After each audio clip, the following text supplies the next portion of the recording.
trial is actually heard. And the Democrats say, no, let's find out right now whether there should be witnesses and evidence. After all, isn't that central to a trial? Regardless of how that ends up today, the trial finally got underway. So help you God. The impeachment trial began as a reflection of American politics. The Republican leader in charge. As I've been saying for weeks, nobody will dictate Senate procedure to United States senators. The Democratic leader resisting what he calls President Trump's efforts to block evidence at his Senate trial. Shame on him and those who allow it to happen. What is the president hiding? At stake at this point, whether there will be any evidence, witnesses, documents, or otherwise. The proposed rules say that'll be decided by vote after most of the trial. Some late changes to the rules made today by hand. Each side getting 24 hours to make their case, well into the night. What we have is a pattern of cover-up and concealment. But my guess is you guys are going to cover it regardless of the time of day that it's on the air. So let's not worry about that so much. Inside the Senate chamber for the first time, we heard from the president's lawyers. Their contention, he did not unlawfully pressure the president of Ukraine to investigate a political rival or illegally obstruct Congress. We believe that once you hear those initial presentations, the only conclusion will be that the president has done absolutely nothing wrong. Democratic House managers, the prosecutors, countered that if witnesses don't appear, America will have to wait to learn the real story. Witnesses will tell their stories in books and film. The truth will come out. The question is, will it come out in time? Speaking of time, the only real compromise so far is initially the Republicans had said that the Democrats would have to make their 24-hour case spread out over only 2 days, which means really 12-hour marathon sessions extending past midnight. There has been a bit of a compromise. They now get 3 days, which means only 8 hours per day. So things will run till about 8, 9, or 10 o'clock at night. A little bit earlier, still late into the evening. And that is the latest reporting live from Washington. Andrew Siff, News 4 New York. Andrew, thank you for that report. We will check back in with Andrew live from Washington, D.C. tonight on a special edition of News 4 New York at 7 p.m. President Trump is not in Washington right now, but he did have something to say about the impeachment trial from Switzerland. He's there in Europe to meet with the European Commission president at the World Economic Forum in Davos. The president called the trial a hoax that will go nowhere. Mr. Trump says he's done a good job and touted the U.S. economy. We have the greatest economy we've ever had in the history of our country. And I'm in Europe today because we're bringing a lot of other companies into our country with thousands of jobs, millions of jobs in many cases. The president also talked about a U.S. trade dispute with France over the so-called digital tax. American tech giants like Amazon and Google are forced to pay the new French tax. The Trump administration has threatened to retaliate with up to 100% tariffs on French products. That includes wine and cheese. We need to get some breaking news happening right now. There's a fire at a home in Irvington, New Jersey. Dennis Protzko live overhead in Chopper 4. Dennis, what can you tell us?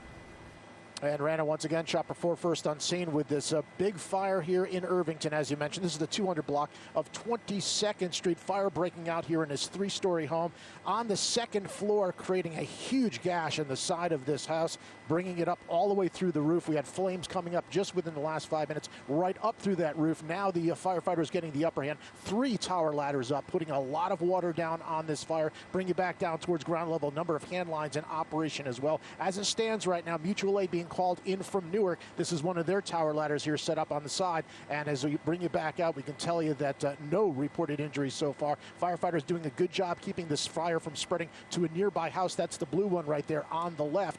Bring you back out once again. A lot of fire activity, obviously up and down 22nd Street. That is closed down between 17th and 18th Avenues. Also a small section of 17th Avenue also closed down with a lot of extra activity here. Right now, holding at a first alarm. We'll continue to keep you updated here in Irvington. Reporting live aboard Chopper 4. Dennis Protzko stepping in, Rana. Back to you in the studio. Okay, Dennis, thank you. We'll continue to get information to see if anyone was injured in that fire as well.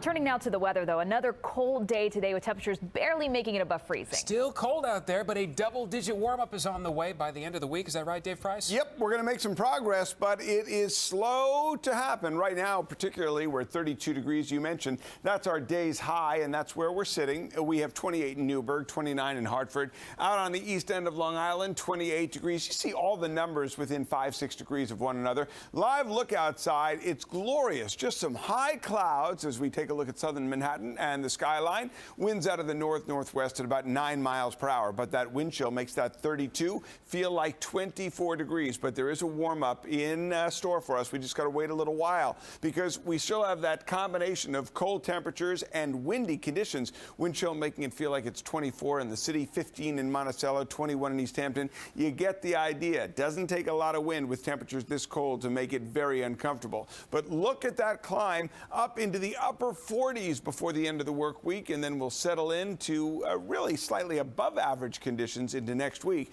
But before then, we've got a storm to talk about, and we'll do that in full weather just a few moments away. Back to you. Dave Price, we will see you soon. Thank you very much. All right, let's turn our attention now to this explosive fire that ripped through several New Jersey businesses today. Started on the first floor and then quickly spread to several other businesses, including a well-known florist. This video from Chopper 4 showing the flames, the thick smoke coming from that fire as well, right through the roof. Let's go to News 4's Erica Byfield, live on the scene, taking a much closer look at some of the damage there. Erica. Yes, Stephen, quite a bit of damage here. This fire, the cause of it, well, that's still under investigation. Firefighters tell us whatever it was, those flames ripped through this building this morning. As Chopper 4 circled the building in the heart of Bloomfield, flames blew through the roof and thick smoke poured from the windows in every corner of the building. It was like real mass, like smoke everywhere.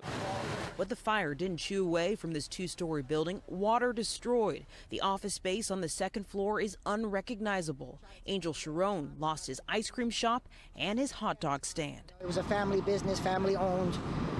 You know, it wasn't just one business, it was two businesses for us. So it's two losses, not just one. So it hurts us a lot. Firefighters had to call in help to beat back the flames. At the height, more than 100 were here from 8 different departments. Early on, there were fears that the fire could jump to neighboring buildings. It did not. This black smoke is what Ali saw on his way to work. The fire was all the way in the sky, was a black smoke cloud all over the place. Almost was dark at 9:30 in the morning. It was very strong fire. There was nobody inside the building at the time. It was a commercial occupancy, so nobody was open yet, and there are no injuries to report. Roxy Flores, a long-time popular flower shop, was gutted by the flames. The owner's away today for a funeral, got called to rush back. The barber shop next door is gone too. Everyone's saying it's too soon to say if they'll rebuild. I've been here going on 8 years.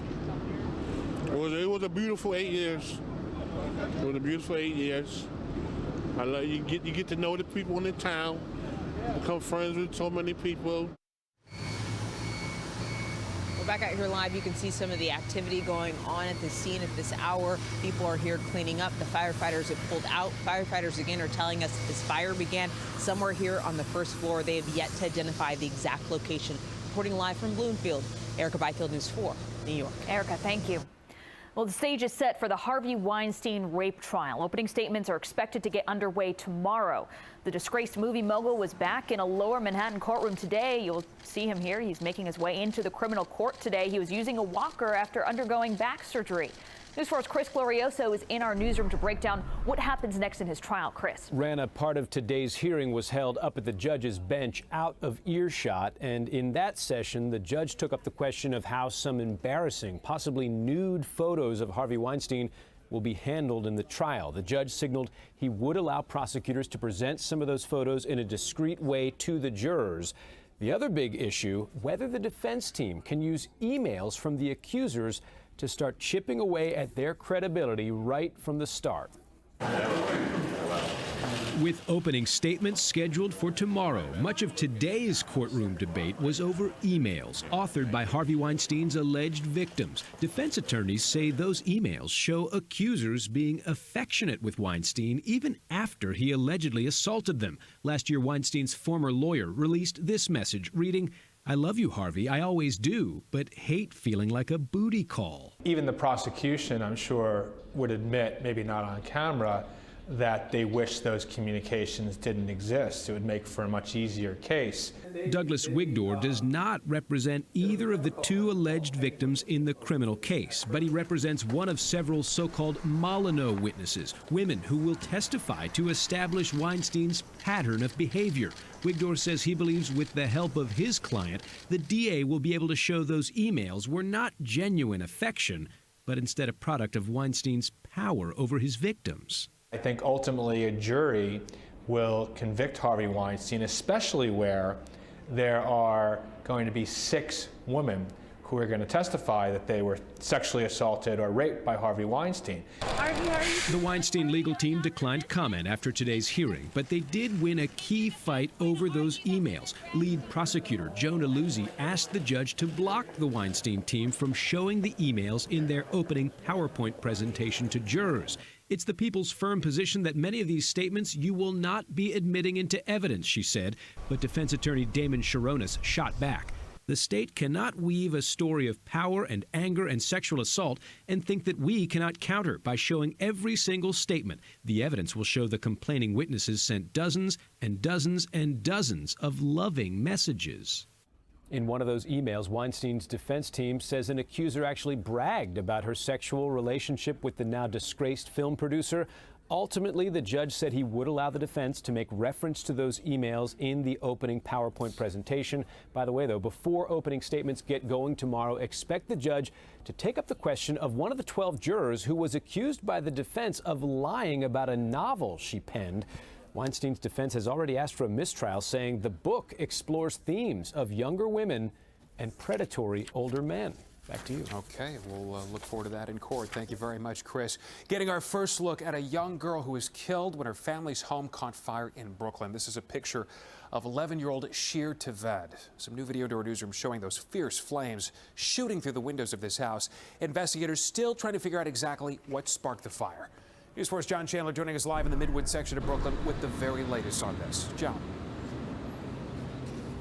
And Stephan, it is just simply heartbreaking as you see behind me belongings from the family that used to fill up this house now are strewn in the driveway, piled high like a mountain of evidence that investigators here have to sift through as they try to determine what caused the fire that killed this 11-year-old girl. Neighbors say they heard this 3-story residence explode into flames Monday night. Boom, boom. This is what I'm like. The fire trucks were trying to put it out. Michelle Thomas Scales rushed outside with her husband and helplessly watched as the flames destroyed this home, injuring a firefighter and killing 11-year-old Shir Teved. But I am just very, very disturbed about this 11-year-old child. A child whose playful smile and love of animals so often brought moments of happiness to this quiet corner of Midwood. She'd be on a scooter, or she'd be in the front yard here playing with the squirrels, or she'd be running around all over. She'll be missed. Madeline Nowitzki would often help her 11-year-old neighbor with schoolwork. She says they were supposed to meet tonight. We had a homework date, yeah. We would have dinner, homework, and watch Madeline cartoons. I'm in shock. We can have a funeral before you could even believe it happened. Now, investigators still combing through the property here. They will be working through the night, as they have been working all day, to try and clean up this scene and make some sort of determination as to a cause. Preliminarily, they believe this is an accident, but police tell me they are still investigating, not yet ready to rule out any kind of foul play. We're live in the Midwood section of Brooklyn. I'm John Chandler, News 4 New York. Okay, John, thank you very much. It is official. The state of New Jersey will now ban the sale of flavored e-cigarettes. Governor Murphy signed it into law today. The ban takes effect in April. It will apply to all flavors like menthol, candy, and fruit. It does, however, permit tobacco flavors. Businesses that don't comply will face fines starting at $500. New Jersey is just the second state, right after Massachusetts, to enact a ban on flavored e-cigs. Well, in less than 2 hours, we will find out this year's candidates for the Baseball Hall of Fame. Former Yankees shortstop Derek Jeter expected to lead the pack. Number 2, Derek Jeter. The only question, will he join former teammate Mariano Rivera as the second player to be voted to the Hall unanimously?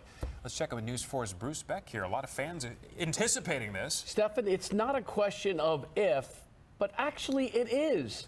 It's not a matter of if Derek Jeter will be elected to the Hall of Fame later tonight, but if he joins teammate Mariano Rivera as the only unanimous Hall of Famers.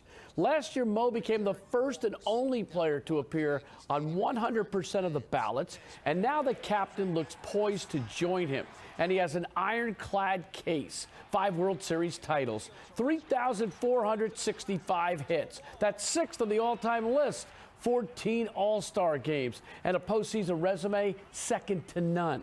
But what can't be quantified, and perhaps what defines number 2, was his ability to rise to the occasion and deliver in the clutch. He got the big hit and made the big defensive play when it mattered most. And when Cooperstown opens its doors this summer, Jeter will take his rightful place among baseball's immortals.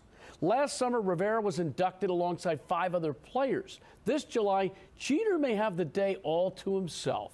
We'll know the answer to that question in just a few hours. But it's a big day for anyone who roots for the captain. Sure. Yeah. That shot of him diving into the stands to catch that ball, it never gets old. It's funny because I have a list of Jeter's greatest hits, meaning his greatest things. Yeah. That's there as number 3. Number 3. It's a long list. Okay. Bruce, thank Thanks, you very Bruce. much. All right, Dave Price here with a cold forecast for us, but getting a little bit warmer. Yeah, these are not amongst my greatest hits, but you know what? We'll see what we can do and try and create a sacrifice fly. And that is, we're going to sacrifice these cold temperatures that we're dealing with right now, and in the hopes of advancing on base to warmer temperatures later next week. It's not just us. Look at how far south these cold temperatures go. 53 in Orlando, only in the 60s as we head to South Florida. It is chilly, folks, and you're going to need to watch it down there. Look at these wind chills tomorrow morning. For so many folks who head to the south to get a break from these cold temperatures up here, it's going to feel like it's 34 degrees at Vero Beach, West Palm at 36 degrees. Check in on those friends and family in Boca, and in Miami, 36 degrees as well. Now, it can be even colder than it has been. In fact, it was 8 degrees this morning. Again, it felt like it was 16 below back in 2019. So as bad as it feels, it can always be worse. 32 degrees outside right now. We didn't get to the mid-30s as far as Friday's numbers go. That's where we're going to advance on base, as we were just talking about with Bruce, all the way up to 46. And that's going to feel like a grand slam compared to where we've been.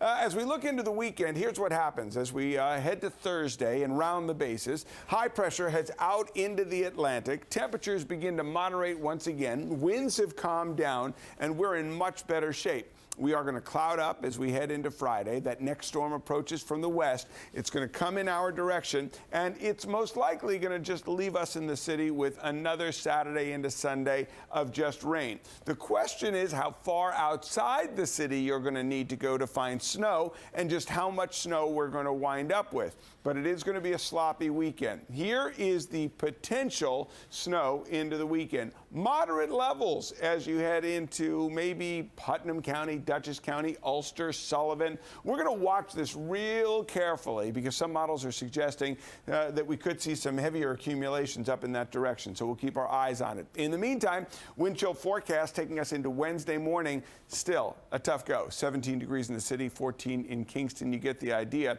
Into the rest of the day, it'll feel like it's a little bit warmer than it is now. Tonight, though, another cold night on tap, 24 degrees. And then we see that gradual warming kind of take hold. But look at that, 45 by Thursday, 46 on Friday, and into next week, temperatures like we want them to be at this time of the year, slightly above the norm, and the trend is now upwards as far as temps go as we head into spring. A ways to go. 32 right now. Back to you. We'll thaw out a little bit in the meantime. Yep. Thanks, Dave. All right, well, thank you so much for joining us. We are going to stay on top of the news all day and all evening. Also, the latest developments in the impeachment trial. Take a live look at the Senate floor. As we speak, we're going to bring you a special edition of News 4 New York at 7 o'clock. Until then, you can watch continued coverage of the impeachment trial on News 4 New York. Have a good night.